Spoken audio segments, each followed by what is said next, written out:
Voilà, bonjour, et comme prévu, comme promis, nous commençons aujourd'hui, cet après-midi, notre deuxième visite Torah au cœur du monde, dans la terre d'Israël. Et je tenais d'abord à vous préciser quelques points.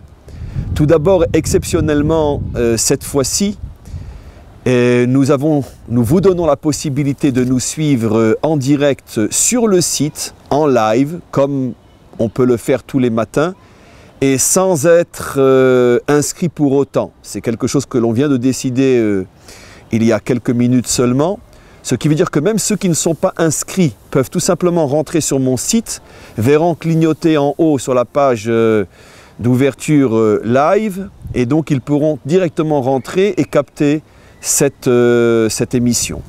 Donc si vous avez des amis qui ne se sont pas inscrits et qui voudraient suivre avec vous et nous ce qui se passe, téléphonez-leur et dites-leur de rentrer sur le site. Deuxième point, c'est que nous avons changé en dernière minute aussi pour des raisons liées à l'endroit. N'oublions pas que nous sommes ici dans un endroit très particulier. On ne fait pas tout à fait ce que l'on veut et comme on le veut. On se trouve à Hebron. Et donc, on a décidé finalement d'inverser les étapes de cette visite. On commence par la présentation où je suis maintenant. Je vais vous dire où je suis. Après, on va sur le tombeau de Ruth et Yishai. Et au fur et à mesure, on descendra vers le caveau des pères. Ce qui veut dire que le caveau des pères était prévu au début de cette émission.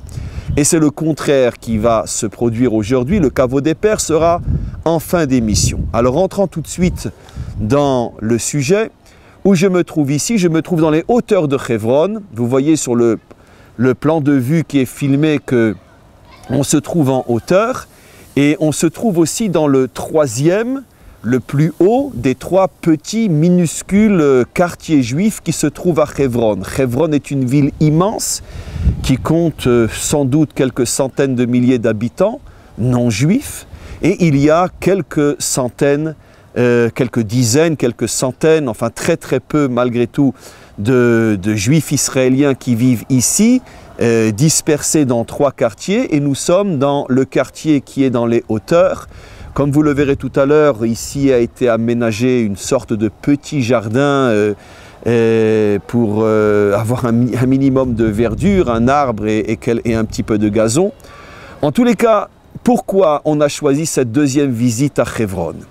Elle s'imposait après la première visite à Jérusalem. Jérusalem, bien évidemment, je n'ai pas besoin de vous dire pourquoi on a commencé par Jérusalem. On commence toujours par le cœur, par l'essence, par l'essentiel. Mais pourquoi Hebron après Jérusalem? Parce que Hebron est la racine de Jérusalem. Ou je pourrais dire que Hebron est la source de Jérusalem. Si je devais, en utilisant l'image de l'eau, si je devais donner un exemple, une comparaison à quoi ressemble Jérusalem, je comparerais Jérusalem à un océan, à la mer. Mais comme on le sait, tous les océans, l'eau des océans prend source quelque part dans un commencement, dans un point de départ qui est le Ma'ayan, qui est la source, qui est la racine. Cette source ne devient pas évidemment directement une mer, elle passe par différentes étapes. La source devient une rivière, la source devient un ruisseau, le ruisseau devient une rivière devient un fleuve, et enfin le fleuve se jette dans la mer, comme il est dit dans les proverbes, Kol hanachalim olchim el hayam, tous les fleuves se jettent dans la mer. La source, la première source de Jérusalem, et donc la source de toute la sainteté de la terre d'Israël, se trouve à Hebron. C'est à Hebron que tout a commencé. C'est à Hebron que nos pères se sont installés, nos pères et nos mères.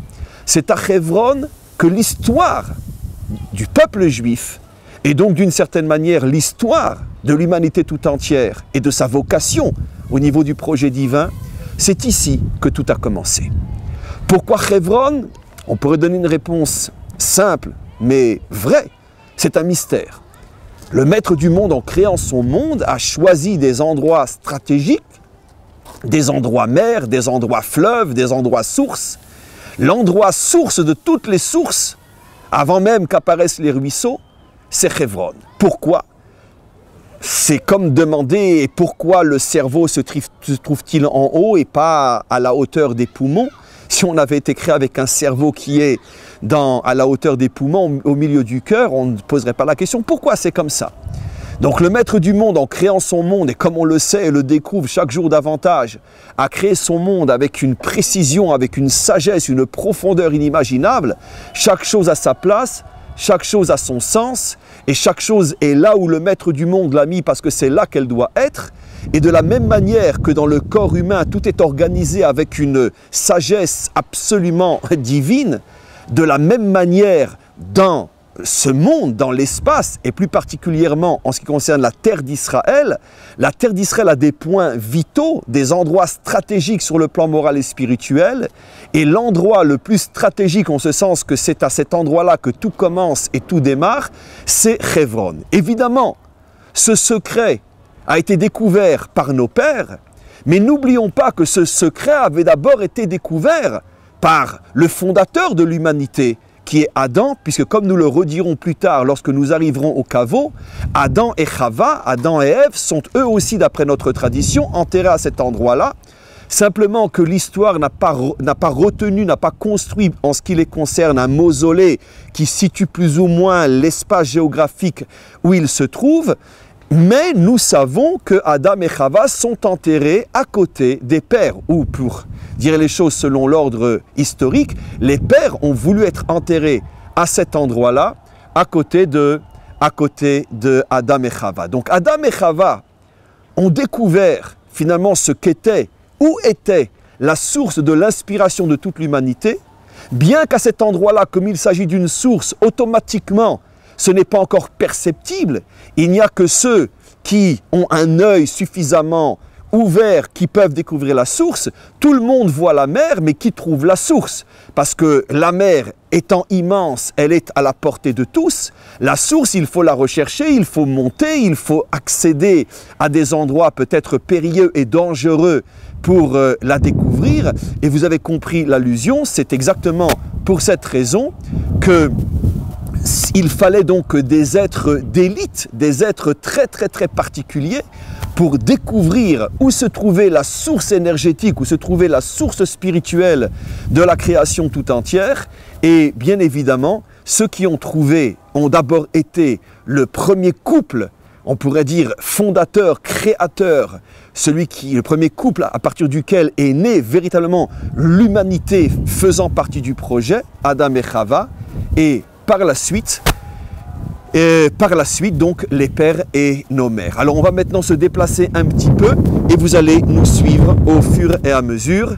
Et on va maintenant avancer un petit peu dans ce quartier, comme je l'ai appelé, ce quartier, ne vous attendez pas à voir des routes et des voitures. Il s'agit de 4 maisons les unes à côté des autres, avec quelques enfants qui jouent devant la maison dans un espace vital qui mesure 5 mètres sur 6. Qu'est-ce que je vais vous dire? La crème, le diamant, la couronne de notre peuple. Les familles qui sont ici... Non, je préfère me taire parce que je sais par avance que quoi que je dise, de toute façon, ça serait une insulte tellement ils sont plus grands que tous les qualificatifs que je pourrais trouver. La crème de la crème, l'espoir d'Israël, les vrais, les juifs qui ont compris ce que signifie véritablement revenir ici en terre d'Israël et qui vont s'installer, hommes, femmes et enfants, quelques familles, dans un endroit pas évident, dans un endroit pas facile.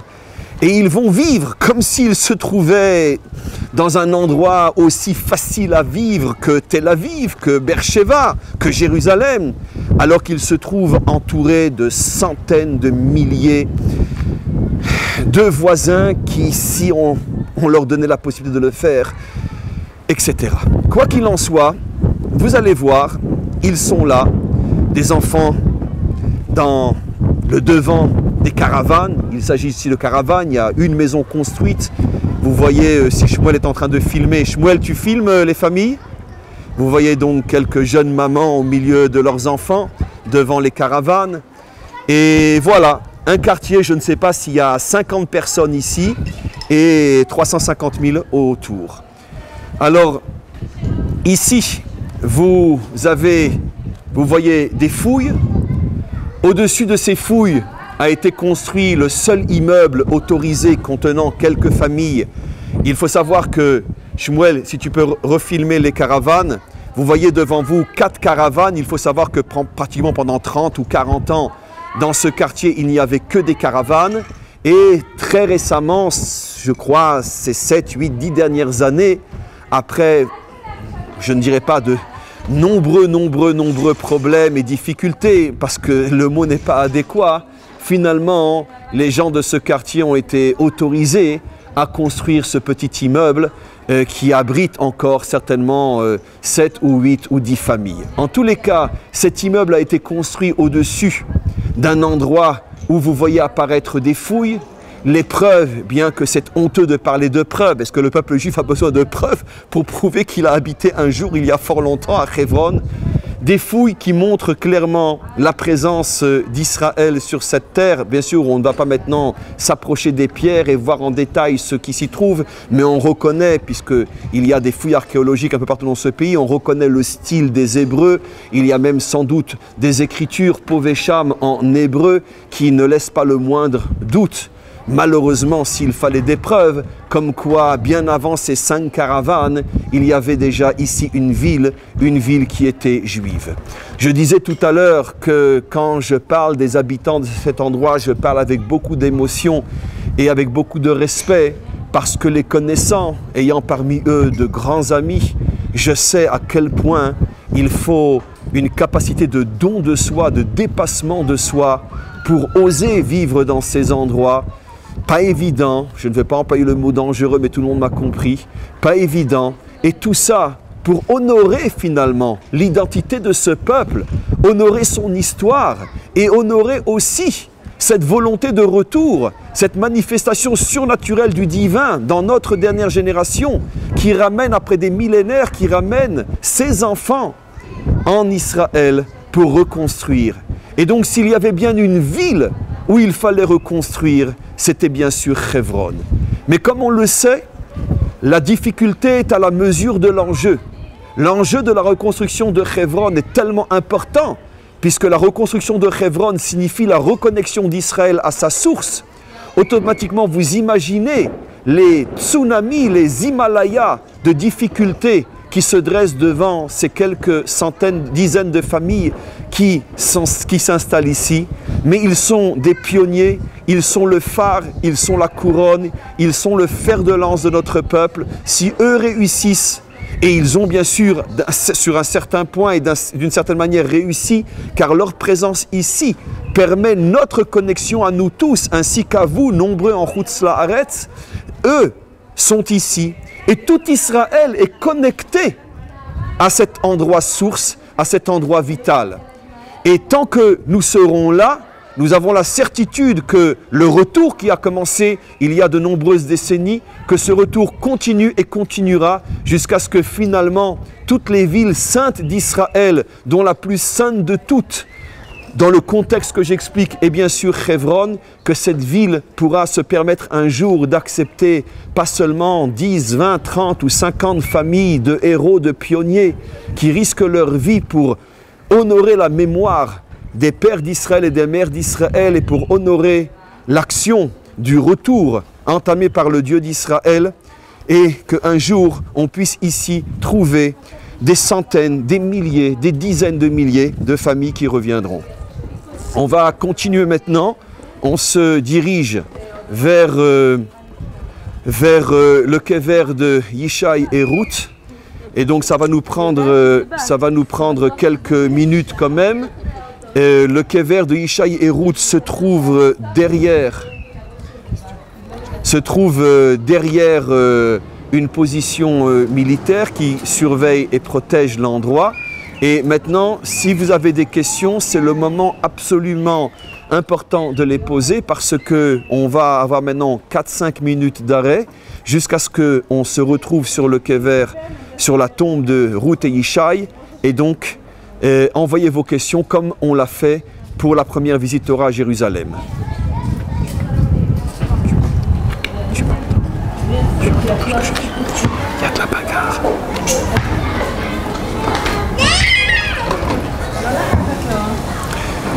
Voilà, alors on va avancer. Ok. Voilà, véritablement, posez vos questions. Je ressens déjà une très très forte émotion. Je pense que cette visite est véritablement une visite particulière, très très très très chargée en émotions. Et vous êtes avec nous ici, dans un endroit complètement surnaturel, la racine, la source de l'histoire du monde. Regardez ces enfants qui vivent ici dans un espace, je disais 4 mètres sur 5, peut-être que j'exagère. Et donc voilà, les enfants qui sont l'avenir de notre peuple.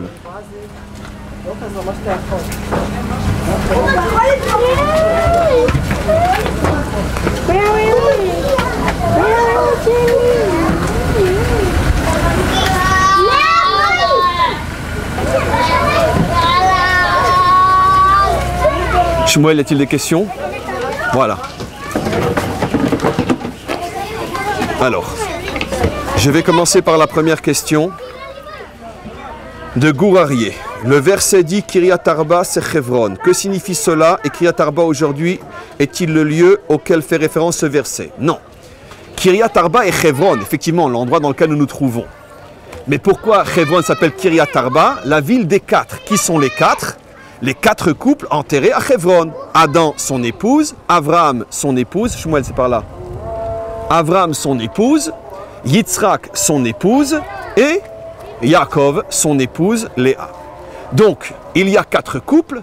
En rappel à ces quatre couples, cette ville a eu un deuxième nom. Ce nom-là n'a été donné que lorsque le dernier des quatre couples a été enterré. C'est-à-dire qu'en vérité, on trouve Kiryat Arba aussi comme nom, comme deuxième nom de Chevron dans la Torah à l'époque d'Abraham, avant que tous les couples y soient enterrés, puisqu'à l'époque d'Abraham, Yaakov et Yitzhak n'avaient pas encore été enterrés là-bas. Mais effectivement, nos maîtres rapportent qu'il y a différentes raisons pour le nom Kiryat Arba. L'une des raisons, c'est celle que j'évoque maintenant, qui est celle que notre tradition retient, le fait que sont enterrés ici les quatre couples célèbres, fondateurs de l'humanité, car c'est un sujet sur lequel je vais bien sûr revenir, car toute l'humanité a été fondée à partir de ces quatre couples. L'humanité en général à partir du couple Adam et Chava, et l'inspiration spirituelle de l'humanité à partir des trois couples, Abraham, Yitzhak, Yaakov et leurs épouses. Donc, c'est la raison pour laquelle cet endroit s'appelle aussi Kiryat Arba, mais jusqu'à notre époque moderne, cette ville-là, celle où nous nous trouvons ici, Chevron, portait en même temps ces deux noms, comme quelqu'un qui a deux noms, Jean-Pierre ou Yehuda Shimon. Maintenant, à notre époque moderne, les deux noms ont été séparés à partir du moment où, pour des raisons évidentes que vous connaissez tous, l'histoire n'a pas permis aux Juifs vivant en Israël de véritablement s'installer à Chevron. Donc, à part quelques dizaines de familles éparpillées entre trois quartiers, nous sommes là dans le troisième, comme je vous l'ai dit, troisième quartier. Donc, automatiquement, l'État a malgré tout, et surtout les pressions internationales, ont permis aux Juifs de s'installer sur leur terre, mais à condition que ça ne soit pas véritablement à Chevron, mais à quelques centaines de mètres, voire un peu plus, à 1 kilomètre de Chevron. Là, s'est construit une ville entièrement israélienne, mais comme elle est proche de Chevron, on lui a donné le nom Kiryat Arba, et ce qui veut dire que maintenant il y a deux endroits. Le premier, l'endroit véritable, là où nous sommes, Chevron, qui était aussi Kiryat Arba, mais maintenant Kiryat Arba, c'est le nom de la ville israélienne, la ville reconstruite, la ville moderne. Voilà, on va aller à une autre question. Que signifie le nom Chevron? Le nom Chevron, c'est aussi quelque chose que j'avais l'intention de dire plus bas quand nous serons au caveau. Le nom Chevron vient de la racine hébraïque chibour, qui veut dire un lien attaché. Parce que c'est effectivement l'endroit où se réunissent, où se lient et s'attachent les deux facettes de l'humanité, c'est-à-dire les nations, en ce sens qu'elles proviennent et sont issues de Adam, et le peuple juif par les trois pères et leurs épouses. Chevron est l'endroit du lien, l'endroit du chibour, l'endroit de l'unité.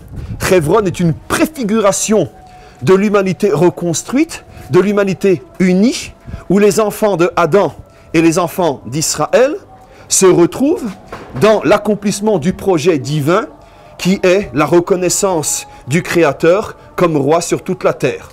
Donc c'est la raison pour laquelle cet endroit qui s'appelle Hebron, lien, et c'est aussi la raison pour laquelle, comme j'ai dit tout à l'heure, c'est la source, parce que la source est le lien, le retour à la source. Lorsque la source devient ruisseau, le ruisseau devient rivière, la rivière devient fleuve, et le fleuve devient mer, celui qui voit la mer n'a plus aucune idée de ce qu'a été sa source. Il y a une déconnexion, il y a donc une coupure, le contraire du chibour, le contraire de l'unité. C'est la raison pour laquelle, à l'endroit de la source, on trouve le nom unité, comme pour indiquer à l'humanité tout entière que lorsque l'on revient à la source, et seulement lorsque l'on revient à la source, alors on revient véritablement à l'unité. Autre question. Allez, je vais dire quelque chose quand même qui me fait plaisir, parce que croyez-moi que ce n'est pas facile. Merci pour cette visite, cher Rav, que Dieu vous récompense. Ce n'est pas seulement cher Rav, c'est aussi cher Shmuel. S'il y a le Rav, il y a Shmuel, et s'il y a Shmuel, il y a le Rav. Donc merci, cher Rav et cher Shmuel. Alors, ils sont si beaux, ces enfants. Oui, c'est la lumière d'Israël. Alors, y a-t-il encore une question? Bon, je ne sais pas si c'est une question, mais en tout cas, je vais lire. Guillaume, comme c'est étonnant la puissance de l'oubli, les nations veulent chasser Israël de sa terre, alors qu'Israël n'a jamais chassé les Arabes et autres peuples de leur propre terre. C'est scandaleux, etc. C'est sans commentaire. Vous savez, je n'arrête pas de dire dans mes cours du matin en ce moment que c'est une chose qui est tenue en secret par toute la presse internationale. Israël soigne dans ses hôpitaux des centaines de blessés, de mutilés et de mourants syriens qui sont victimes de la guerre civile. Mais est-ce que vous imaginez ce que cela signifie? Israël soigne, remet d'aplomb, remet sur pied ceux qui demain, dans la grande majorité, tireront sur nos femmes et nos enfants. C'est de la folie, c'est inexplicable, mais c'est typiquement juif. Le juif craque devant la souffrance des autres, même si en le soignant, il sait qu'il prépare un ennemi futur. Le monde entier cache ce qui est en train de se passer au point qu'on voudrait hurler et vous demander à vous, mais faites un scandale, demandez à votre presse de le filmer, de le montrer, de le faire savoir dans le monde entier. Les Juifs sont le seul peuple au monde qui soigne ses ennemis de demain, pas de dans 50 ans, de demain, la fin de la semaine. Personne n'en parle. Quand il s'agit des Juifs, on ne fait que critiquer, on ne fait qu'insulter, on ne fait que maudire, on ne fait que tuer. Alors vous savez, si la presse est capable de ne pas vous faire savoir ce qui se passe dans les hôpitaux, alors le monde est aussi capable de nier le fait que nous sommes le seul peuple qui, lorsqu'il reprend sa terre, ne chasse personne et s'accommode pour vivre entre 5 et 6 mètres carrés pour ne surtout pas déranger les 350 000 voisins qui, eux, ont de la place, en veux-tu, en voilà. Il n'y a pas de problème. C'est nous juste un tout petit endroit pour nous reconnecter à notre source, qui est en vérité votre source aussi. Car si Israël se reconnecte à sa source, le monde entier se reconnecte à sa source. Et un jour viendra où toute l'humanité le comprendra. On continue. On va rentrer maintenant. Je ne lis plus les questions. Et on rentre maintenant dans le caveau, dans l'endroit où sont enterrés. Et vous voyez, c'est marqué ici sur le... Ici, vous avez une menorah, donc un candélâtre, chandelier, et c'est marqué en hébreu, Kever, Yishai Verut, la tombe de Yishai et Ruth. Yishai, bien sûr, père de David, Ruth, l'arrière-grand-mère de David, arrière-grand-mère de Yishai, et fondatrice de la royauté d'Israël. Alors, on va bien sûr rentrer et on va en parler. Donc, je m'excuse pour toutes les autres questions qui n'ont pas été répondues, mais vous imaginez tous qu'on est en train de faire un marathon. On va passer aujourd'hui 3 heures sur le soleil à parler, à marcher, à lire les questions, à répondre, et tout ça avec l'aide du Maître du Monde. Et croyez-moi qu'il fait très très chaud à Hebron. N'oubliez pas, on est au mois d'août et au Proche-Orient. Voilà, alors, on se trouve ici. Tout à l'heure, on va vous filmer l'endroit qui est joli en soi. Enfin, joli en soi. Les Israéliens, ils ont planté un peu de gazon et quelques arbres, parce que des arbres et du gazon, c'est typiquement juif. Dans ce pays où il n'y a pas de juifs, il n'y a pas d'arbres, il n'y a pas de gazon. Donc la vie, la civilisation, ça ne peut être que là où il y a des Israéliens. En tous les cas, ici, vous voyez, on est Shmuel. J'attends encore. Voilà. Ici, on se trouve donc à l'entrée. Vous savez que pendant des siècles, dans la tradition juive, les hommes, enfin les juifs, juives, n'étaient pas enterrés, juste un instant, n'étaient pas enterrés comme on le fait partout dans le monde aujourd'hui, à même le sol, dans le sol. La tradition d'Israël était qu'on enterrait dans la pierre, dans des grottes, où on creusait la pierre, on faisait une grotte, et dans ces grottes était enterré le mort, le défunt. Juste une toute petite explication générale. Pourquoi pas la terre et pourquoi la pierre? Rappelez-vous, pour ceux qui ont suivi ou écouté forcément notre intervention à Jérusalem, la symbolique de la pierre, la symbolique du kotel. La pierre est le symbole du minéral, plus que la terre encore, puisque le minéral, c'est l'inerte, c'est ce qui ne manifeste pas de vie. Or, la terre, malgré tout, manifeste de la vie, puisque tout le monde voit qu'en y plantant une graine, on a après un arbre. Donc, on devine qu'il y a de la vie dans la terre. Par contre, dans la pierre, on ne trouve pas de vie. Et donc, la pierre est le symbole absolu du minéral dans ce qu'il a de plus éloigné de sa source vivante, qui est le maître et créateur du monde. C'est la raison pour laquelle on enterre le mort dans la pierre, on enterrait le mort dans la pierre, comme pour signifier que le mort, lui aussi, se trouve apparemment dans une situation qui est comme celle de la pierre. Il ne bouge plus, mais en vérité, notre foi en la résurrection, qui est donc finalement le retour à la vie, signifie qu'un jour viendra où l'humanité tout entière, même dans son aspect le plus éteint, le plus mortel comme la pierre, l'humanité tout entière se remettra à vivre lorsqu'elle deviendra transparente et elle-même montrera sa source, dévoilera sa source, qui est la source de toute vie, qui est le maître du monde. Donc en tous les cas, on se retrouve ici, devant cette grotte. Évidemment, on ne peut pas rentrer dedans. Elle a été fermée. Et à l'intérieur de cette grotte, donc derrière le panneau blanc que vous voyez, il y a des inscriptions. Ici, non, c'est un verset du livre de Ruth qui dit qui rapporte que Boaz a épousé Ruth et qu'ensemble ils ont eu un enfant qui a eu un enfant jusqu'à David. Donc, en 3 phrases est répétée toute la généalogie du roi David. Alors, où on se trouve ici? C'est extrêmement symbolique que soient enterrés l'un à côté de l'autre Yishai, père de David, et Ruth.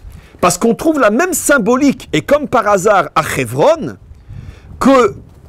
la même symbolique que je viens d'expliquer jusqu'à présent et qu'on continuera à expliquer en ce qui concerne le caveau des pères. Ici, Hebron, Chibour, le lien, l'unité, l'endroit où se réunissent, où se retrouvent les deux facettes de l'humanité, les non-juifs et les juifs, Adam, père de l'humanité non-juive ainsi que juive, mais après il y a eu une mutation avec les pères, et les pères fondateurs de l'identité juive. Ici, ils se retrouvent dans une unité parfaite. Or, si on regarde, Ruth est le symbole même, d'une certaine manière, de ce retour de l'humanité, puisque n'oublions pas que c'est une convertie. Ça veut dire qu'elle est l'enfant des nations.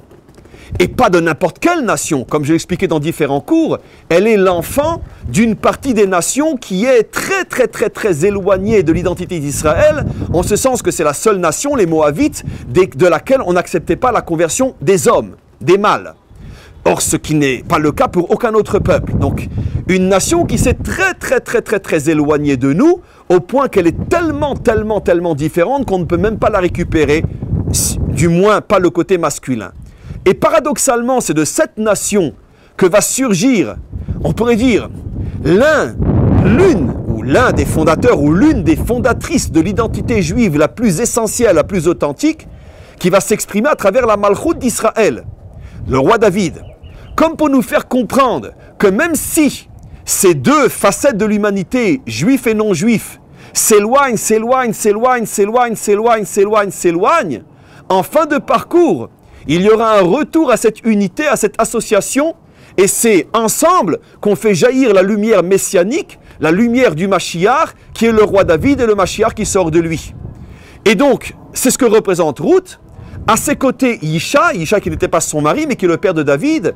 Yishai qui, lui, donc, représente la dimension masculine, qui, elle, incarne la dimension juive, entre parenthèses, je ne sais pas comment dire, la dimension juive de sang, si j'ose dire, c'est pas le mot approprié, puisque lui-même, il est né juif, de parents juifs, qui sont nés de parents juifs, etc. Ça veut dire qu'il incarne la facette juive par excellence, juive par la naissance, juive par l'identité héritée des générations qui précèdent. Et l'un à côté de l'autre, Ruth, qui vient d'une identité non juive, se retrouve enterré à côté de celui qui incarne l'identité juive par excellence. Et en plus, surtout, en ce sens que Yishai appartient à la tribu de Yehuda, la tribu de Yehuda, la tribu des rois qui, comme on le sait, exprime l'essence même de l'identité juive. C'est la raison pour laquelle Dieu a voulu que le roi, celui qui dirige Israël, sorte de la tribu de Yehuda, car pour des raisons que je vais expliquer en la résumant bien sûr en quelques secondes, l'identité juive essentielle se trouve dans la tribu de Yehuda. Ce qui signifie aussi que l'identité de la terre d'Israël se trouve dans le territoire de Yehuda plus que partout ailleurs, donc à Hebron aussi. Pourquoi j'ai dit que Yehuda incarne l'identité juive plus que n'importe quelle tribu? Parce que le nom Yehuda est composé du nom divin, des 4 lettres du nom divin, rajoutées d'un dalet, Yehuda. Mais dans le mot Yehuda, vous avez l'ensemble des lettres du nom divin, ce qui nous montre bien que Dieu ne se reconnaît que dans la tribu de Yehuda. Donc Yishai incarne ce qu'il y a de mieux dans la tribu de Yehuda, donc ce qu'il y a de mieux dans l'essence d'Israël, et voici qu'il est enterré à côté de cette identité venant d'un monde non juif, et ça symbolise bien le retour. Alors encore quelques mots sur Ruth, surtout sur Ruth. Ruth donc est appelée dans notre tradition Em Amalchut, la matrice de la royauté. Et donc si on résume l'histoire de Ruth, on se rappelle que l'histoire de Ruth est l'histoire d'une Messirut Nefesh, d'un don de soi inimaginable. Elle était, dans notre tradition, une princesse, la fille du roi de Moab. Et comme on le sait, tout le monde a lu son histoire, elle a dégringolé, je parle sur le plan matériel, jusqu'à devenir à ce point pauvre, et qu'elle était obligée de glaner dans les champs pour ramasser les épis oubliés par les paysans, comme l'indique la loi d'Israël, que tout ce qui tombe dans le champ pendant la récolte est laissé pour les pauvres. Et voilà que cette princesse se retrouve à glaner dans les champs, et tout ça parce qu'elle a choisi de suivre sa belle-mère, de suivre l'identité d'Israël, comme elle lui dit, ton Dieu est mon Dieu, ta terre est ma terre, ton peuple est mon peuple, et là où tu mourras, je mourrai. Et donc elle a été jusqu'au bout. Elle a été capable de tout lâcher, de se couper de tout, pour renaître, pour revivre à l'intérieur de cette matrice d'Israël. Exactement comme une graine qui est ce qu'elle est, mais pour devenir un arbre qui sera porteur de fruits, il faut qu'elle rentre dans la terre d'Israël, se décompose pour donner cet arbre majestueux. Et par le mérite de ce don de soi, Ruth a été choisie pour devenir la royauté la matrice de la royauté, ainsi que la matrice de la délivrance finale, qui est la délivrance d'Israël et du monde, comme pour nous montrer que seulement par un don total de soi, seulement par et grâce à cette capacité d'aller jusqu'au bout de ce à quoi on croit, au point que on pulvérise tout ce qui nous attache à notre passé, qui n'est pas partie intégrante de notre projet, tous ces obstacles sont pulvérisés pour avancer vers le projet. C'est un enseignement qui est un enseignement messianique. La délivrance ne se fera que par une poignée d'hommes et puis après qui s'agrandira. Et bien sûr avec à leur tête le Mashiach, une poignée d'hommes qui apprendront, qui enseigneront au monde qu'il n'y a pas de possibilité d'arriver à la perfection dans ce monde si ce n'est avec un don total de soi, de sa personne et de tout ce qu'on a. Voilà, on va maintenant passer à des questions. Question de David Bellassen. Qu'en est-il de la mère de David? Pourquoi on en parle si peu? On en parle peu aujourd'hui, mais croyez-moi que dans de nombreux cours, je la cite comme étant la merveille des merveilles des merveilles. On a des histoires extraordinaires en ce qui la concerne. Elle aussi était un modèle de perfection inimaginable. C'est vrai qu'elle est moins connue, on pourrait dire, dans la tradition populaire que Ruth, parce qu'il n'y a pas un livre à son sujet. mais il y a de nombreux enseignements éparpillés dans le Talmud à son sujet, ainsi bien sûr que dans les livres profonds comme le Zohar et les commentaires qui expliquent plus les secrets de la Torah. Et on s'aperçoit que tel fils, telle mère, il avait une mère qui était d'une piété, d'une hauteur morale et spirituelle inimaginable par rapport à sa génération. Je n'aurai pas le temps maintenant ni la force de raconter des histoires à son sujet parce que ça dénote un petit peu du cadre de notre visite. Je dois un petit peu faire attention à mes forces car j'en ai encore pour un long moment. Quoi qu'il en soit, donc Guillaume, donc la source de la royauté d'Israël se trouve à Hebron. Est-ce dire que le vrai roi Mashiach exprimera le rassemblement d'Israël et des nations? Oui, évidemment. Le Mashiach ne vient pas délivrer les Juifs uniquement. Le Mashiach vient délivrer l'humanité tout entière. Bien sûr, il est juif et bien sûr, il agit aussi et surtout pour son peuple, mais il est bien évident que le projet du Mashiach n'est pas un projet uniquement juif, c'est un projet universel. Donc c'est la raison pour laquelle le roi David lui-même, avant de devenir roi à Jérusalem, a passé 7 ans à Hebron. C'est la raison pour laquelle on trouve beaucoup de personnages liés à la famille de David qui sont enterrés à Hebron, parce que ça a été pendant toute l'histoire du roi David et bien avant déjà, un lieu privilégié de la tribu de Yehuda et bien sûr de la famille de David. On peut très certainement imaginer, je vous dirais presque, j'en ai presque la certitude, que le Mashiach lui-même aura une attache extrêmement forte avec Hebron. Et c'est absolument évident que Hebron fait partie, on pourrait dire, des passages incontournables de la construction du Melech HaMashiach, du roi Messie. Alors, encore une question. Peut-on penser alors que l'exil d'Israël, puisque ces territoires sont encore disputés, finira lorsque s'unira Israël et les nations par le Mashiach qui opérera ce lien? Oui, d'une certaine manière, je ne sais pas si, qu'est-ce qui sera l'un avant l'autre? Est-ce que les territoires ne seront plus disputés avant même que Israël et les nations se réunissent, où il faudra l'unité d'Israël-nation pour que les territoires ne soient plus disputés?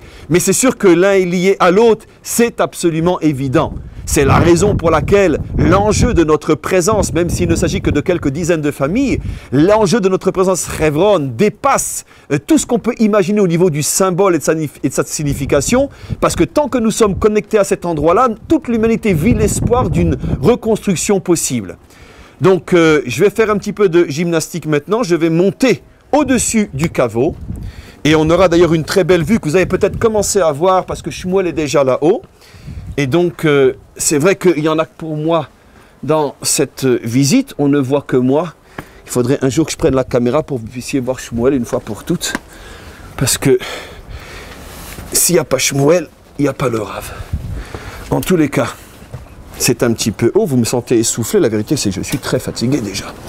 Mais quoi qu'il en soit, voilà, j'ai retrouvé Shmuel, on est dans les hauteurs, vous avez une vue magnifique, on voit une partie de Hebron, vous voyez Hebron, toutes les maisons, vous voyez, sont des maisons non juives, on voit le caveau en face de vous, vous voyez une construction avec un petit peu des murailles, on s'y trouvera tout à l'heure, mais tout ce que vous voyez comme habitation ici, tout, et vous avez de l'autre côté aussi, je ne sais pas si Shmuel vous l'a montré, Hebron est une ville immense. C'est une ville, je ne sais pas, hein, j'avance un chiffre, enfin à mon avis c'est du style à 200-300 000 habitants. 400 000 peut-être, qui pour une ville dans ces endroits-là est déjà très très grande. Et pour la présence de, encore une fois, de 50, 60, 70 familles juives au milieu de cette immensité non juive. Et tout ça, bien sûr, ça dérange le monde entier. Parce que depuis quand un juif a-t-il le droit de vivre? C'est révoltant, c'est un scandale pour l'humanité. Quoi qu'il en soit, donc vous voyez que c'est une région qui est très collineuse ou très montagneuse. La ville est construite pratiquement entièrement sur les collines. Ce sont une dizaine, une vingtaine de collines qui se suivent. Et il n'y a pratiquement pas d'habitation dans la plaine, c'est surtout dans les hauteurs. D'ailleurs, d'une manière générale, nos voisins, partout où ils ont plaine et montagne, choisissent généralement toujours, pour des raisons que j'ignore d'ailleurs, mais qui ne doivent pas être très difficiles à expliquer, préfèrent toujours les hauteurs sur les flancs des collines ou des montagnes plutôt que la vallée elle-même. Je ne pense pas que c'est pour être protégé de la pluie parce qu'il pleut tellement peu ici que je ne pense pas que ce serait ça la vraie raison, je ne sais pas. Mais en tout cas, voilà. Alors, est-ce qu'il y a encore des questions ?